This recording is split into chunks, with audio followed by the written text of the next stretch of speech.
anak-anakku kelas 6, bagaimana kabarnya? Tentunya anak-anak tetap semangat. Nah, untuk pembelajaran pada pagi hari ini, anak-anakku kelas 6 masih melanjutkan di materi 2, yaitu beribadahlah sebab Tuhan itu baik. Kemudian akan lanjutkan ya materinya. Nah, unsur-unsur dalam ibadah Kristen yang pertama adalah doa. Doa adalah ungkapan hati manusia dalam kata-kata yang ditujukan kepada Tuhan. Nah, doa merupakan nafas hidup orang beriman. Kemarin sudah Budian sebutkan ya. Nah, doa merupakan alat komunikasi kita dengan Tuhan. Nah, doa di dalam ibadah itu ada 4 macam ya. Yang pertama adalah doa ucapan syukur, yaitu apa? Melalui doa kita dapat mengucap syukur kepada Tuhan atas kebaikannya. Nah, jadi ketika awal-awal kita mau ibadah mesti ada doa pembuka ya. Namanya ini doa ucapan syukur. Nah, kemudian ada doa epiklese. Apa itu?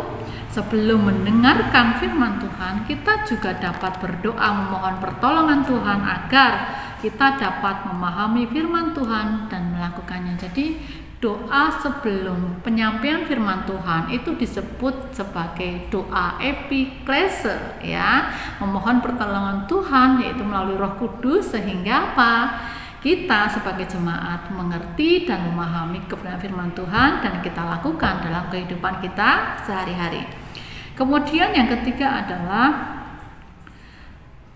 doa pengakuan dosa. Jadi kita menyatakan penyesalan atau mengakui kesalahan dan dosa di hadapan Tuhan, memohon pengampunan dan pertolongannya agar kita dapat berubah menjadi lebih baik. Jadi kalau kita melakukan suatu dosa ya anak ya, maka segeralah untuk apa? Memohon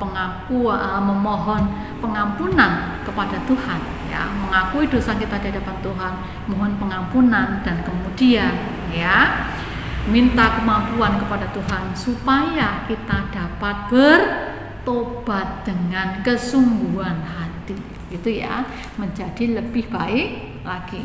Kemudian ada doa yaitu doa syafaat. Doa syafaat ini adalah mendoakan orang lain ya.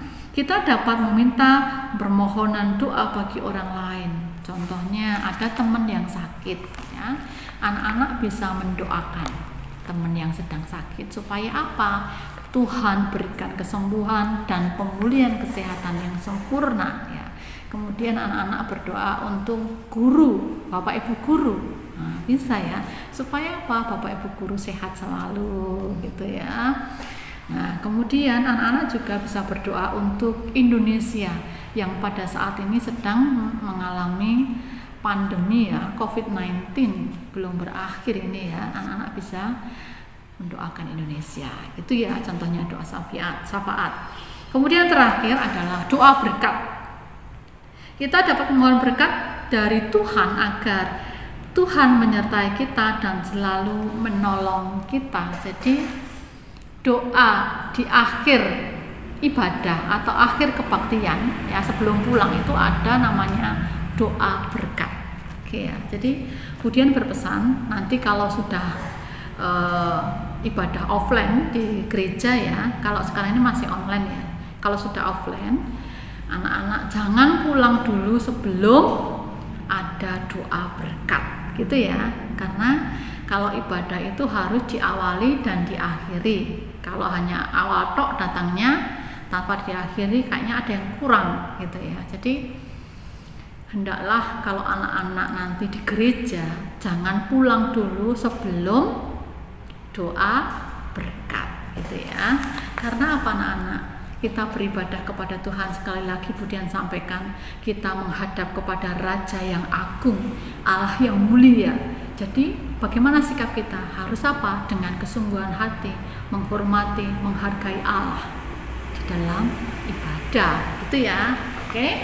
Iya. Kemudian unsur yang kedua adalah pujian atau nyanyian ya. Pujian adalah ciri paling mudah dilihat dalam ibadah Kristen. Melalui pujian menyatakan banyak hal ya, pujian atau syukur kepada Tuhan, kemudian penyesalan, harapan, dan kesaksian tentang Tuhan. Nah, untuk pujian sendiri, pujian lagu rohani, terutama agama Kristen ya, itu sangat banyak ragamnya. Ada yang slowly, pelan, syahdu gitu ya. Ada yang ngebeat, cepet, semangat gitu ya. Ada yang R&B, ada yang slow rock, ada yang semi dangdut ya, banyak ya. Contoh pujian yang semi dangdut adalah Yesus kekasih jiwaku ya. Nanti kita mau belajar lagunya. Yesus kekasih jiwaku.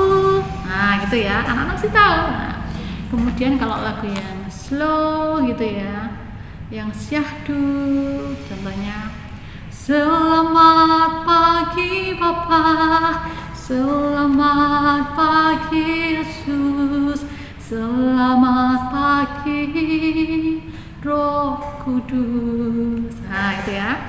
Ada yang lagu cepat. Nah, contohnya apa namanya? Allahku dahsyat. Dari utara ke selatan terdengar pujian bagi Allah. Dari barat sampai ke timur nama Yesus disanjung tinggi. Dari pulau-pulau, lembah-lembah, gunung-gunung yang tinggi. Nah, itu agak sedikit cepat ya kan. Nah, oke. Banyak sekali ragamnya ya. Nanti kita akan belajar lagu Yesus kasih jiwaku. Nanti Budian akan kirimkan videonya. Anak-anak silahkan menyimak, mendengarkan baik-baik ya, memperhatikan baik-baik. Nah, nanti anak-anak akan menirukan ya kan. Nah, pasti bisa. Oke. Kemudian lanjutkan. Untuk unsur yang ketiga adalah pelayanan firman atau penyampaian firman atau khotbah yang disampaikan oleh gembala sidang atau hamba Tuhan atau pendeta yang ada di gereja tersebut ya. Pembacaan firman menolong kita melihat bagaimana Allah bekerja dalam kehidupan ini pada masa lampau, masa kini, dan masa depan. Pembacaan firman menolong kita melalui khotbah agar kita dapat melakukan firman Tuhan dalam kehidupan sehari-hari sehingga iman kita bertumbuh ke atas dan berakar ke bawah dan hidup kita dengan sesama dapat berlangsung dengan harmonis. Jadi anak-anak, kalau kita mendengarkan firman Tuhan ya melalui Pak Pendeta ya, nah itu harus bagaimana anak-anak? Harus dengan sungguh-sungguh. Jangan firman Tuhan masuk telinga kiri, keluar telinga kanan, lewat doang. Boleh ya, karena firman Tuhan itu adalah firman yang hidup, yang senantiasa menghidupi dalam hidup kita ini, sehingga apa? Bisa kita praktekkan dalam kehidupan sehari-hari. Dengan apa? Dengan tuntunan Roh Kudus, dengan pertolongan Roh Kudus. Oke. Nah, unsur yang keempat itu adalah kesaksian. Nah, kesaksian ini bisa melalui pujian atau bisa melalui pengalaman pribadi yang bersama Tuhan. Contohnya sakit bertahun-tahun begitu ya, kemudian sembuh dengan cara yang ajaib. Nah, bisa disaksikan, diceritakan di depan jemaat sehingga jemaat itu terbangun gitu ya. Maksudnya imannya itu bertumbuh begitu ya.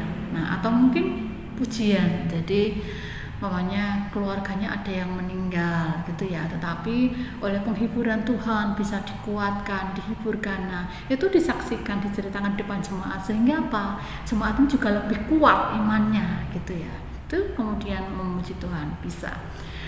Kemudian unsur ibadah yang kelima itu adalah apa? Persembahan. Anak-anak, persembahan ini banyak ya macamnya ya. Nah, yang pertama ada persembahan mingguan. Persembahan mingguan ini adalah persembahan yang setiap hari Minggu kita lakukan di gereja. Itu kan ada ya persembahan. Kemudian ada yang kedua itu persembahan bulanan. Jadi setiap bulan itu memberikan persembahan di gereja, gitu ya. Kemudian yang ketiga ada persembahan persepuluhan atau persembahan perpuluhan.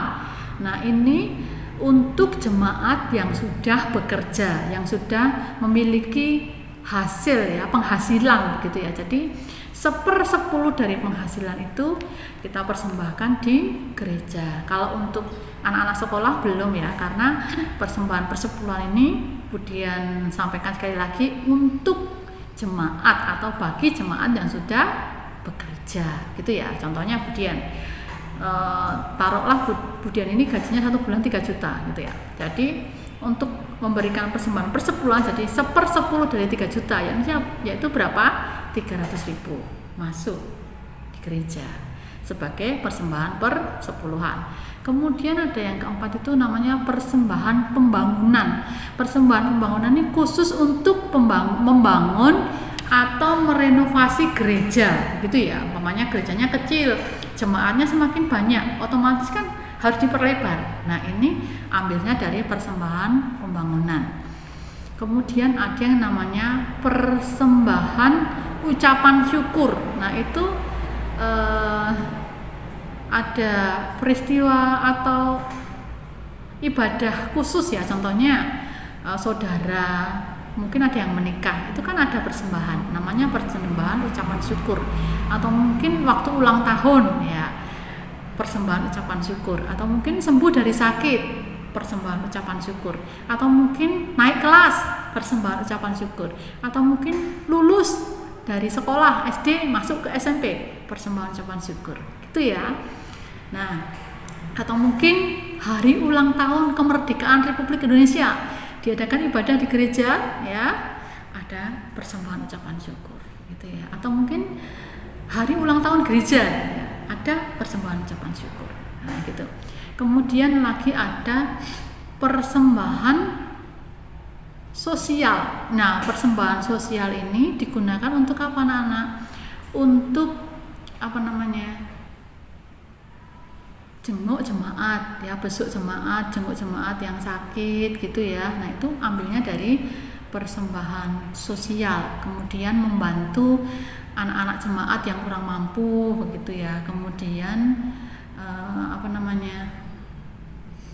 Kebutuhan gereja, umpamanya listrik, kemudian air gitu ya. Nah, itu diambilkan dari persembahan sosial. Nah, untuk gaji pendeta bagaimana?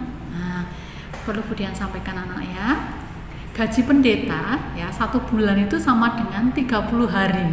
Artinya bahwa setiap hari Tuhan memberikan berkat untuk para pendeta atau hamba Tuhan atau gembala sidang. Jadi gaji pendeta tidak diambilkan dari persembahan persepuluhan, tidak diambilkan dari persembahan sosial, tidak diambilkan dari persembahan ucapan syukur, tidak diambilkan dari persembahan pembangunan, tidak diambilkan dari persembahan mingguan, tetapi gaji pendeta itu dari Tuhan sendiri. Oke ya. Kemudian unsur ibadah yang ke-6 itu adalah warta gereja. Nah, warta gereja sudah Budian sampaikan kemarin ya, bahwa itu adalah pengumuman yang disampaikan oleh gembala sidang atau hamba Tuhan atau pendeta yang di gereja tersebut. Contohnya ada bulan ini yang berulang tahun, siapa saja jemaatnya diberikan ucapan selamat ulang tahun gitu ya.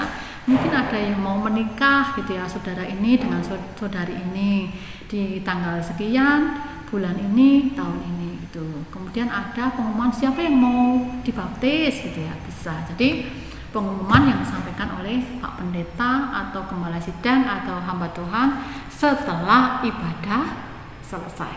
Oke ya. Nah, jadi penting bagi umat Kristen menentukan alasan mengapa mereka beribadah kepada Tuhan.